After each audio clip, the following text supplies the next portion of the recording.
कुछ ख्वाब है कुछ अरमान है, कुछ ख्वाब है कुछ अरमान है, लो है जगी एक उम्मीद की, आओ कुछ कर दिखाए, सारी दुनिया पे छाए, पाले मंजिले झूले आसमां, हमें खुद पर यकीन, अब ख्वाब हमारे ताबीर भी हमारी, अब ख्वाब हमारे ताबीर भी हमारी, अब ख्वाब हमारे ताबीर भी हमारी।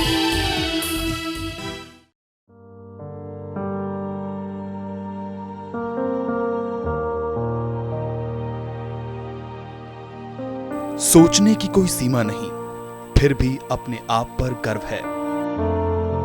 मैं भी कर सकती हूं कुछ भी, मैं भी दिखा सकती हूं जहां को। मैं नहीं चाहती कि लोग मुझे देखें, पर देखकर हंसते हैं लोग यहां। सब कुछ भुला सकती हूं मैं भी, अगर मिल जाए किसी का हाथ यहां। आज कुछ कहने सुनने को हैं लोग यहां, कहां बचे हैं लोग ऐसे जिनके दिल में मोहब्बत हो। मैंने उड़ना सीखा खुद से, बस बैठने को मुंडेर चाहिए। ख्वाब ऐसे कि आपको सोने ना दें, जुस्तजू ऐसी कि आपको गुर्बत का एहसास ना होने दे, चाहत ऐसी कि आपके ख्वाबों की ताबीर को परवाज दे, दिल ऐसा कि मानो महकता गुलशन, और शख्सियत ऐसी कि मुआशरे की नजीर हो। जी हाँ, हम बात कर रहे हैं निशा परवीन की, जिन्होंने अपनी जिंदगी का सफर एक झुग्गी से शुरू किया और आज अपनी मेहनत और लगन से बन बैठी हैं दिल्ली मेट्रो में मैनेजर।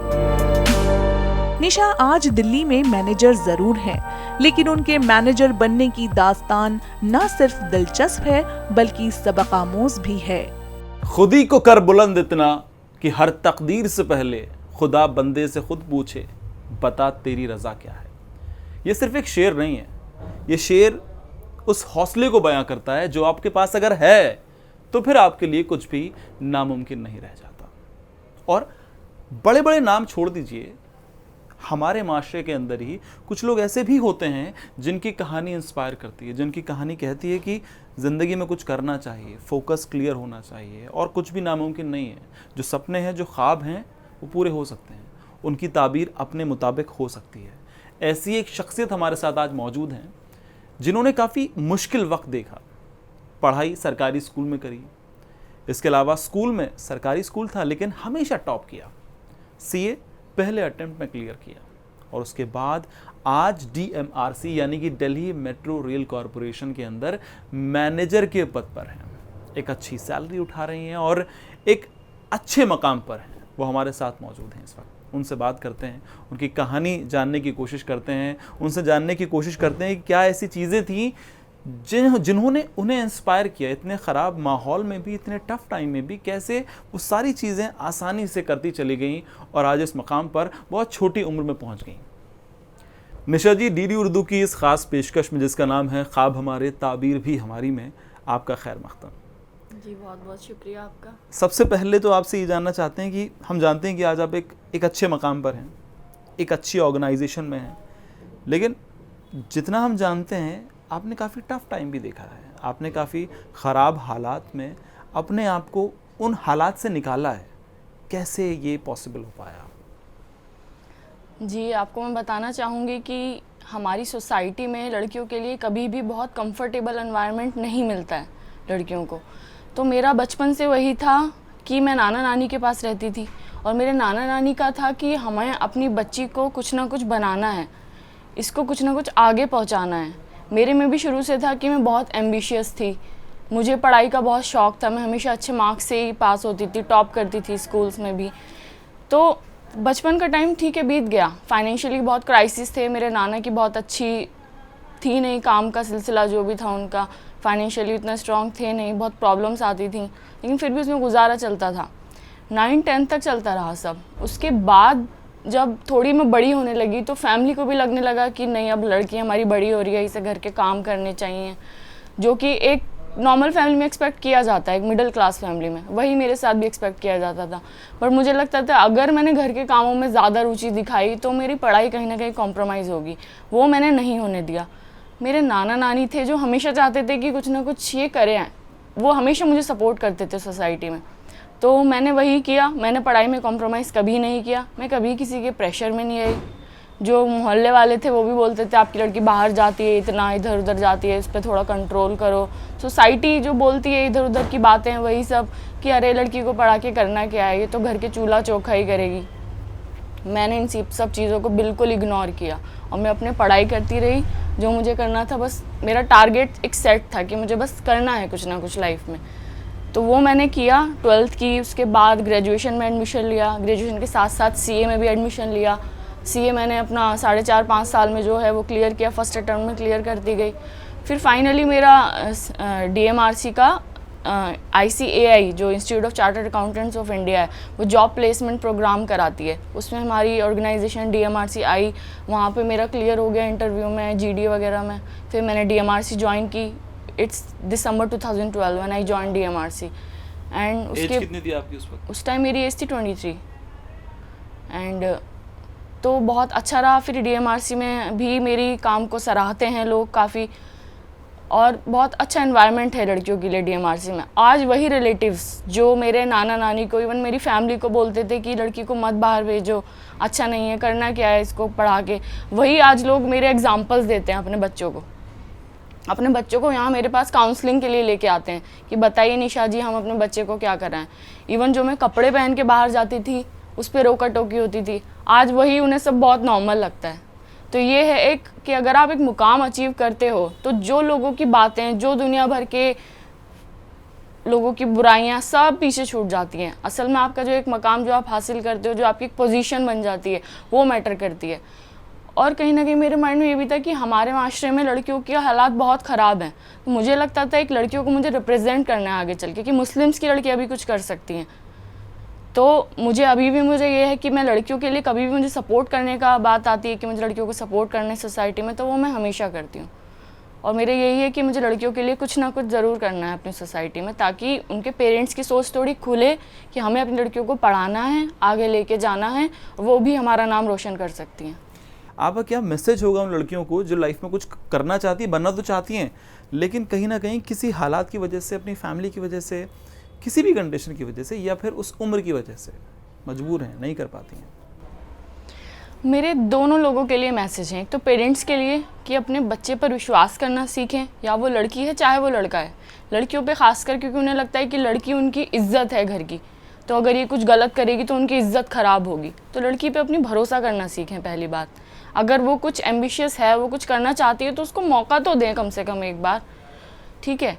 दूसरी बात, लड़कियों के लिए हमारे पास जो ये 20-21 साल की एज होती है, बहुत मैच्योरिटी होती नहीं है हम लोगों में, लेकिन उस चीज़ को अपने आप को कंट्रोल करें, क्योंकि अगर आप कुछ कर गुजरेंगी तो समाज और लड़के जिनके पीछे आपको लगता है वो आपको पढ़ना चाहिए, वो गलत मतलब चीज़ों में पड़ जाते हैं, वो चीज़ों को इग्नोर करके हमें करना चाहिए, ताकि क्योंकि वो लोग हमें ज़रूर सपोर्ट करेंगे आगे चल के, हर कोई हमारी तारीफ़ ही करेगा। तो वो 2-3 साल की जो मेहनत वाली एज होती है उसमें अपनी मेहनत कर लें, हार्ड वर्किंग हो जाएं, तो आप कुछ कर गुजरेंगी। सेकेंडली, आजकल मुझे लगता है सोशल मीडिया जो है उसका मिसयूज़ बहुत होता है।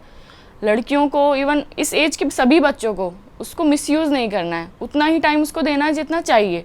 बाकी अपनी पढ़ाई पे और अपनी जो एक्टिविटी हैं, जो प्लान्ड एक्टिविटीज़ हैं, उन पे ज़्यादा टाइम दें rather than this social media thing. तो आप पक्का हार्ड वर्किंग अगर होंगे और आपके मन में एक चाहत होगी कि मुझे करना ही है, तो आप कर गुजरेंगे। फिर ये बाकी चीज़ें आप बाद में भी इंजॉय कर सकते हैं। बहुत लाइफ बड़ी है। जिस मुआशरे की लड़कियों के लिए आज भी इल्म हासिल करना एक चैलेंज हो, वहीं निशा ने गुर्बत भरी जिंदगी, समाज के तानों को अपने ख्वाबों के आगे नहीं आने दिया। उसी का नतीजा है कि निशा आज एक शानदार और इज्जतदार जिंदगी जी रही हैं और मुआशरे के लिए एक मिसाल साबित हुई हैं। साथ ही दिल्ली मेट्रो में अपने फराइज को सर अंजाम दे रही हैं।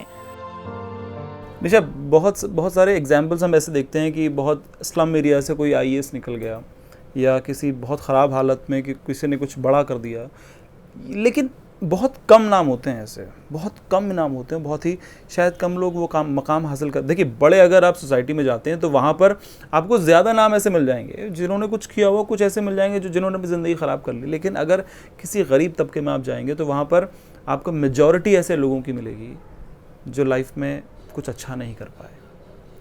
आपकी बात करूं तो आपका जो माहौल रहा, चाहे मैं इलाके की बात करूं, चाहे फैमिली की बात करूं, जहाँ तक मैं जानता हूँ फैमिली में कोई ज़्यादा पढ़ा लिखा भी नहीं है आपकी, तो ऐसे में क्या चीज़ थी वो कि सरकारी स्कूल में होने के बावजूद भी वहाँ हमेशा टॉप किया।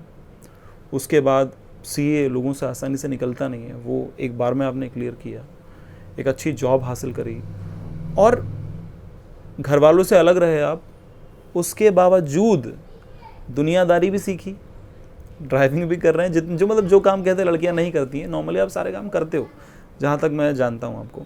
तो कैसे और क्या चीज़ थी जिससे वो सीखते चले गए, वो चीज़ें आती गई आपके अंदर, कैसे? वही मुझे लगता है कि हमेशा एक इंसान ऐसा होता है कि उसे लर्निंग स्टेज में हमेशा रहना चाहिए। तो मुझे लगता है अगर आपने एक चीज़ अचीव कर ली, इसका मतलब ये नहीं कि आपकी लाइफ अब थम गई, आप बाकी चीज़ें सीखना बंद कर दीजिए। आप कुछ ना कुछ लर्न करते रहिए। जैसे मैं आजकल अभी वायलिन भी सीख रही हूँ, मेरा बहुत इंटरेस्ट है म्यूज़िक में, मैं वायलिन सीख रही हूँ। अभी कुछ ही दिन पहले मैंने ड्राइविंग सीखी है, तो मैं कुछ एक्टिविटीज़ करती रहती हूँ। जी हाँ, या मैंने स्विमिंग भी सीखी थी और डांस में भी अपना थोड़ा हाथ आजमाया था। वो तो खैर बहुत अच्छा हो नहीं पाया, लेकिन मुझे लगता है कि करते रहना चाहिए। आपको अपने इंटरेस्ट को फॉलो करना चाहिए। ये जो आपने बात की कि स्लम एरियाज से उतने नहीं निकल पाते हैं लोग, उसमें मैं बोलना चाहूँगी कि स्लम एरियाज़ में वही बच्चों को उतना सपोर्ट नहीं मिलता है फाइनेंशियली भी, और पेरेंट्स का जो फाइनेंशियली तो एक बार को छोड़िए, आप बच्चों को मोटिवेट ही करते रहिए ना, तो वो कहीं ना कहीं अपना रास्ता निकाल लेते हैं कि मुझे कैसे अपना टारगेट अचीव करना है। तो वो पेरेंट्स की भी कहीं ना कहीं कमी होती है कि वो बच्चों को उतना मोटिवेट ही नहीं करते हैं। उन्हें लगता है अब हमारा बच्चा बड़ा हो गया, अब ही और she should earn, even if it is a boy he should earn, if it is a girl she should get married. So ये चीज़ थोड़ा सा सोचनी पड़ेगी कि उसको रोकना पड़ेगा, बच्चों को मोटिवेट शुरू से करना पड़ेगा। ये बच्चों में मुझे लगता है बचपन से ही डाला जाता है कि आपको कुछ कर गुजरना है। लड़कियां थोड़ी बड़ी होती हैं, उन पर शादी का प्रेशर आना शुरू हो जाता है, नहीं? बहुत ज़्यादा। मैंने तो ये फेस किया, मुझे लगता था मेरी 12th क्लास के बाद ही शादी हो जाएगी, लेकिन वही उस चीज़ को इग्नोर मारा। इवन मेरे नाना ने वही उस चीज़ को बहुत सपोर्ट किया कि नहीं, इसको कोई शादी वादी नहीं करनी, इसको सिर्फ पढ़ाई करनी है, इसको करियर पर ध्यान देना है। सलाम है ऐसी हिंदुस्तान की बेटी को जो मुश्किल तर हालात में कामयाबी की बुलंदी पर बैठी है और अपने ख्वाबों को परवाज दे रही है। बहुत बहुत शुक्रिया आपका हमारे साथ बात करने के लिए, हमारे साथ रूबरू होने के लिए।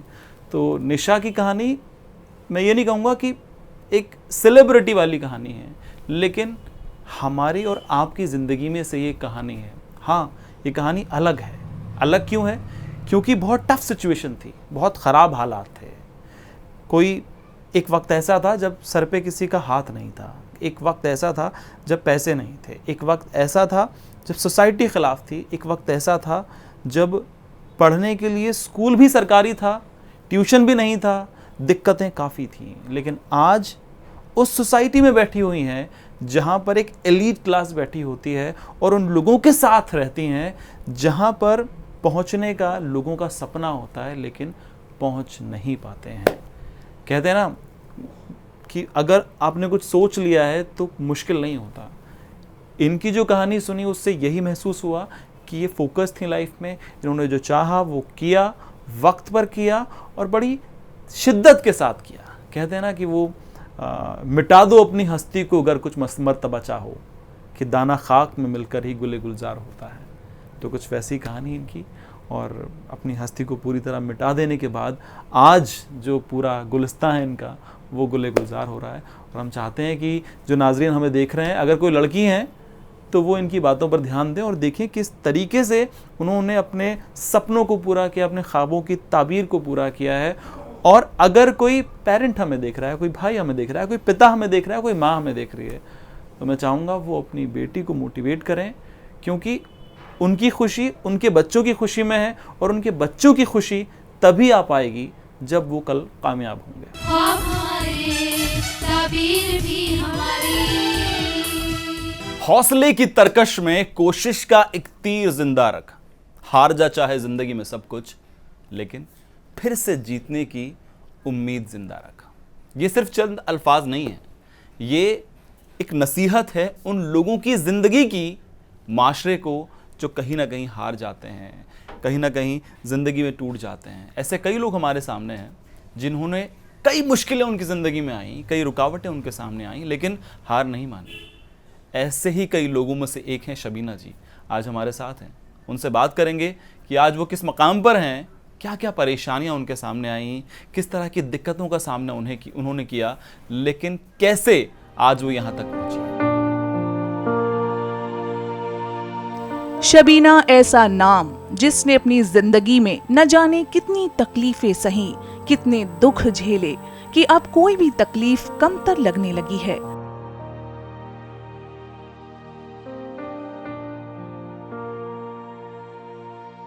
शबीना जी हमारे साथ हैं। शबीना जी, सबसे पहले आपका हमारे शो में खैर मकदम। और सबसे पहले हम अपने नाज़रीन को ये बताना चाहते हैं कि आपके साथ परेशानी क्या है और आज आप किस मुकाम पर हैं? आज अल्लाह की रहमत से मैं अच्छे मुकाम पर हूँ। मैं बैंक में जॉब करती हूँ और अच्छे से अपनी ज़िंदगी जी रही हूँ, लेकिन मेरे ज़िंदगी में बहुत बहुत परेशानी उठाया। मैंने बहुत सामने किए परेशानियों के, बहुत से काम भी किए, बहुत किए मैंने। और अगर आप सुनेंगे ना तो सोचेंगे कि शायद मैं झूठ बोल रही हूँ। शबीना जी को रोक कर मैं यहाँ पर एक बात बताना चाहता हूँ। शबीना जी पैरों से माजूर हैं, परेशानी ज़िंदगी में काफ़ी आई उनके, आज बैंक में जॉब करती हैं, घर के हालात बहुत ख़राब थे, गरीबी में ज़िंदगी जी, 5 भाई, उसके बाद बहन, सब अपने अलग अलग सेट, लेकिन एक लंबा सफ़र तय करना, पढ़ाई दोबारा से शुरू करना, 1 साल से ज़्यादा बिस्तर पर रहना, ये सारी चीज़ें इनकी ज़िंदगी में हुई हैं। चलिए अब उनसे शुरुआत से जानने की कोशिश करते हैं। सबसे पहले आपके घर का हाल हम जानने की कोशिश करते हैं कि शुरुआत में घर का माहौल कैसा था, पढ़ाई के लिए क्या सिचुएशन थी? घर का माहौल तो ठीक था, पढ़ाई के लिए तो मना नहीं करते थे हमारे ना पापा ना हमारे भाई, लेकिन इतनी वो नहीं थी इनकम कि हम बहुत अच्छे स्कूल में पढ़ सकें। इनकम नहीं थी जी, गवर्नमेंट स्कूल में ही पढ़ा करते थे वहीं आप तो। लेकिन मुझे शुरू से ही ये शौक़ था कि मेरे पास मैं बहुत अच्छी पोस्ट पे जाऊँ, खूब पढूं, तो उसके लिए पैसे ही तो मैं ना, मुझे शुरू से शौक़ था मैं कुछ काम करूँ, मेरे पास बहुत सारे पैसे होने चाहिए। मैं जब स्कूल पढ़ती थी तब भी मैं काम किया करती थी, पापा हमारे थे, और उसके बाद भी मैं करती हूँ और आज भी ज़िंदगी में कर ही रही हूँ। लेकिन क्या क्या परेशानियाँ आई, मुझे गिरने से मुझे बहुत ज़्यादा दिक्कत हुई। शबीना जी, सबसे पहले आपके बचपन से शुरुआत करते हैं। बचपन में कैसा माहौल था, क्या सिचुएशन थी, वो जानना चाहते हैं आपसे। बचपन में ऐसा था कि हमारे पापा की इतनी वो नहीं थी अच्छी से सैलरी या घर में कुछ अच्छी सी सुविधा, तो बस ऐसे ही गरीबी ज़्यादा थी, तो मुझे लगता था, लेकिन मैं स्कूल नहीं जाती थी। अब हम 4 बहनें हैं, 5 भाई हैं हम, लेकिन सभी लोग अच्छे हैं मेरे बहन भाई, लेकिन सबकी अपनी अपनी जिम्मेदारियाँ। बचपन में जब मैं छोटी थी तो मेरी मुमानी ने खबर भेजी कि ऐसे ऐसे मुझे थोड़ी परेशानी है काम की, और मैं काम में भी होशियार थी, तो उसको भेज दो। मैं अपनी अम्मी से बोली मैं नहीं जाऊँगी, तो मेरी अम्मी ने मुझे ज़बरदस्ती भेज दिया देहरादून। मैं वहाँ 3 साल रही, तो मेरी मामी ने मुझसे बहुत काम कराती थी, इतना काम कराती थी। तो उनका बेटे स्कूल जाते थे तो मैं उनकी किताबें लेके बैठ जाया करती थी ना कभी कभी, तो मुझसे कहती थी चल रख दे, तेरे किस काम की है, तेरे क्या समझ में आ रही है ये। तो वो बात ना मुझे इतनी मेरे दिल पे लगी कि मैंने क्या, देखो मैं क्या नहीं पढ़ सकती। मेरी मम्मी से कह कर लाई थी कि मैं ना इसका स्कूल में एडमिशन करा दूँगी, और यहाँ तो ये मुझसे घर का ही काम करा रही है। फिर जब 2-3-2.5 साल हो गए, मेरे पापा गए, तो मैं रो के मैं आ गई वापस।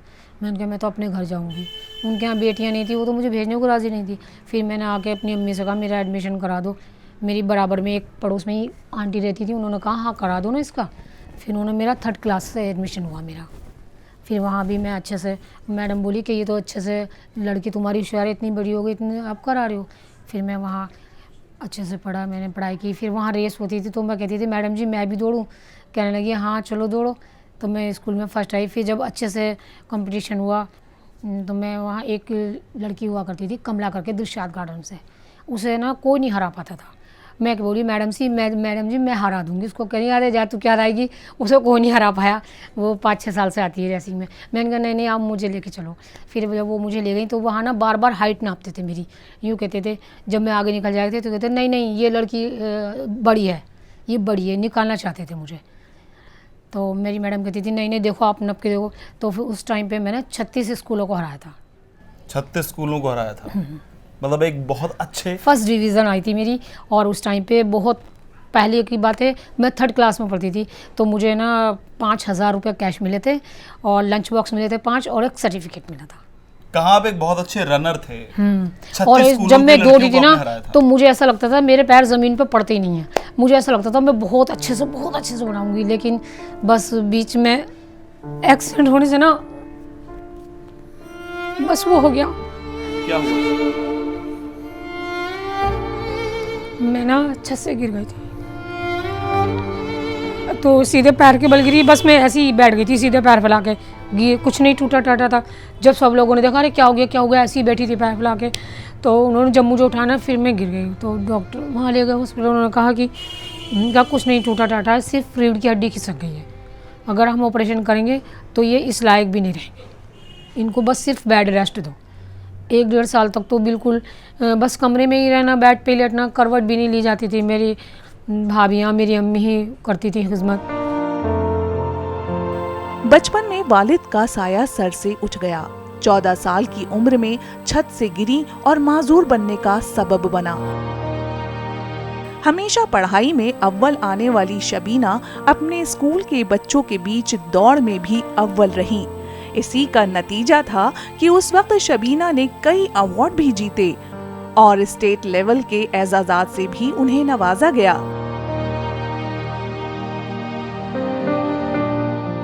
शबीना जी, जिंदगी में इतना बड़ा एक्सीडेंट हो गया, इतने टाइम आप बेड पर रहे, इतना सब कुछ हो जाने के बाद भी क्या ऐसी चीज़ थी जिससे आपको दोबारा प्रेरणा मिली कि ज़िंदगी में कुछ करना है, कुछ बनना है, यहाँ रुकना नहीं है? जी, वो एक आंटी थी माया जी करके, जो प्रथम संस्था के वो थी एनजीओ, वो जब आई तो उनकी बात सुनकर ना मुझे बहुत प्रेरणा मिली कि हाँ ये वाकई इंसान क्या नहीं कर सकता।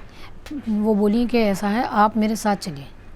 वो मेरी अम्मी से कह के मुझे ले गई रिक्शे में बिठा के, पहले अपने घर ले गई, फिर उन्होंने वहीं बुलवाया। वहाँ नर्स की ट्रेनिंग हो रही थी घर से थोड़ा दूर पे। उन्होंने डॉक्टर्स वगैरह थे गवर्नमेंट हॉस्पिटल के भी, उन्होंने सबको वहीं बुला लिया। कहने लगे कि देखो ये बच्ची है ऐसे और इसके लिए आपको ट्रेनिंग देनी है, आपको ये भी आपके ग्रुप में है।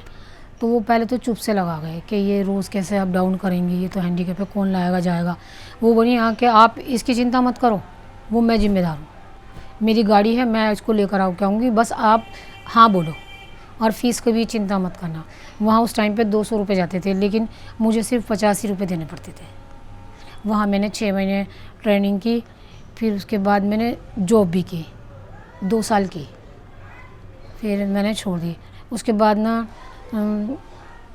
काफ़ी फिर मैं कह रही अरे ये तो कुछ भी नहीं है, अभी भी मैं इतनी मेहनत करती हूँ कुछ भी नहीं है। फिर थोड़ा मायूस हो गई। फिर वो आंटी ना बीच में वो कहीं चली गई, उनके बेटे ने गुड़गांव चली गई, मेरा उनका साथ छूट गया तो कुछ नहीं रहा। फिर आंटी फिर आई दोबारा से, मुझे फ़ोन करती थी, कहती थी अरे शबीना ऐसा तू अपने कागज़ लेकर आ, मैं देख तू अच्छे से पढ़ जाएगी तो तेरी नौकरी लग जाएगी, बढ़िया रहेगा। मैं कह रही आंटी मैं कैसे जाऊंगी, कैसे पढ़ूंगी, और वो भी तो चाहिए। कहने लगी नहीं ला कागज़ लेकर आ। फिर उन्होंने ही मेरा 10th क्लास का वो भरवाया, मुझे बहुत अच्छे से मेरी सपोर्ट करी उन्होंने। मैंने फिर 10वीं पास की, फिर 12वीं की, करते करते फिर उन्होंने ना मेरी बहुत ज़्यादा मदद की अच्छे से। वो मुझे सपोर्ट करती थी, हर बात में मुझे लेके जाना ये करना, वरना मैं तो बिल्कुल मायूस हो गई थी। मैंने कहा अब कुछ नहीं है ज़िंदगी में, अब पैर भी ख़राब हो गया, अब क्या करूँगी मैं, किसके साथ जाया करूँगी, कौन करेगा। तो आपकी ज़िंदगी में वो जो किक थी, वो जो प्रेरणा थी, वो माया शर्मा जी थे सबसे फर्स्ट टाइम वो यही। उसके बाद आपने क्या कहाँ तक पढ़ाई करी और आज क्या कर रहे हैं आप? मैंने 12th तक की और आज मैं बैंक में नौकरी करती हूँ। बैंक में नौकरी करते हैं, सरकारी नौकरी आपकी? जी। शबीना जी, अपनी शादीशुदा ज़िंदगी के बारे में बताइए। आपकी शादी कब हुई, कैसे हुई? कोई परेशानी तो नहीं आई शादी होने में? पहले जब मेरे भाई वगैरह रिश्ता मेरा चलाते थे तो लोग ना फिर सोचते थे कि हाँ यार ये तो हैंडीकैप है, कैसे काम करेंगे, कैसे वो करेंगे, तो थोड़ा चुप लगा जाया करते थे। कई जगह रिश्ता मेरा आया, मैरिड से भी आया, जिनकी वाइफ ने वगैरह नहीं थी या कुछ, तो मैं कहती थी अगर मैं शुरू से होती मोहताज, मेरे दिल में ये रहती थी तो मैं कर ली थी किसी से भी, मैं तो नहीं, मैं तो एक अच्छे लड़के से शादी करूँगी। और वो मेरी ख्वाहिश पूरी हुई। मेरे हस्बैंड खूबसूरत भी हैं और एक तिल बराबर भी नुक्स नहीं है उनके अंदर। शबीना जी ने कहा कि उन्होंने ज़िंदगी में कभी भी हार नहीं मानी, हमेशा वो कोशिशें करती रही। उनका लोगों से भी यही कहना है कि कुछ भी हो जाए ज़िंदगी में, उम्मीद का दामन नहीं छोड़ना है, कभी भी हार नहीं माननी है। कहते हैं ना, कोशिश करने वालों की कभी हार नहीं होती। और उनकी ज़िंदगी में तो ऐसा भी लम्हा आया था जब लोग ज़िंदगी की आस छोड़ देते हैं, लेकिन वो कहते हैं ना कि फ़ानूस बनकर जिसकी हिफाजत हवा करे, वो शमा क्या बुझे जिसकी हिफाजत खुदा करे। तो ऊपर वाले पर भरोसा ज़रूर रखना चाहिए, कभी भी मायूस नहीं होना चाहिए। इनकी ज़िंदगी में पहले बहुत ख्वाब थे, पढ़ाई को लेकर माहौल नहीं था घर में, मामा के यहाँ पर पढ़ने नहीं दिया जाता था। पढ़ाई शुरू करी, स्कूल में जाकर एक अच्छा मुकाम हासिल किया, अच्छी रनर बनी, एथलीट बनी, लेकिन लाचार हो गई। एक एक्सीडेंट हुआ, पैर ख़राब हो गए, लेकिन उसके बावजूद भी इन्होंने हिम्मत नहीं हारी। 1-1.5 साल ये बेड पर रही हैं, उसके बावजूद ये दोबारा खड़ी हुई, दोबारा इन्होंने पढ़ाई शुरू करी, बच्चों को पढ़ाना शुरू किया। डॉक्टर ने कह दिया पैर कटेंगे, लेकिन इन्होंने कहा नहीं, इन्होंने फिर भी कहा कि मुझे आगे बढ़ना है, मुझे ज़िंदगी में कुछ करना है। आज ये सरकारी नौकरी पर हैं, आज रोज़ाना ये कई किलोमीटर का सफ़र तय करती हैं। इन्हें देखकर लगेगा कि शायद ये कुछ कदम भी नहीं चल पाएंगी, लेकिन ये वो सफ़र तय करती हैं। और ज़िंदगी का जो सफ़र इन्होंने अभी तक तय किया है वो वाकई आसान तो नहीं था, मुश्किल था, लेकिन नामुमकिन नहीं था। इसलिए हम आपसे ही कहना चाहते हैं कि अगर सपना कोई भी है, ख्वाब कोई भी है, उसके लिए कोशिशें करते रहिए। एक ना एक दिन ऊपर वाला आपकी तरफ देखेगा और यह आपकी मेहनत रंग लेकर आएगी, आपको अपनी मंजिल ज़रूर मिलेगी। हादसे के बाद शबीना के कदमों की रफ्तार तो कुंद पड़ गई, लेकिन हौसलों की उड़ान ना रुकी। हादसों से उबरने के बाद शबीना ने न सिर्फ आगे की पढ़ाई मुकम्मल की, बल्कि अपनी कोशिश व लगन से सरकारी मुलाजमत भी हासिल की। आज शबीना न सिर्फ अपने खानदान के लिए एक मिसाल है, बल्कि पूरे मुआशरे की नजीर है।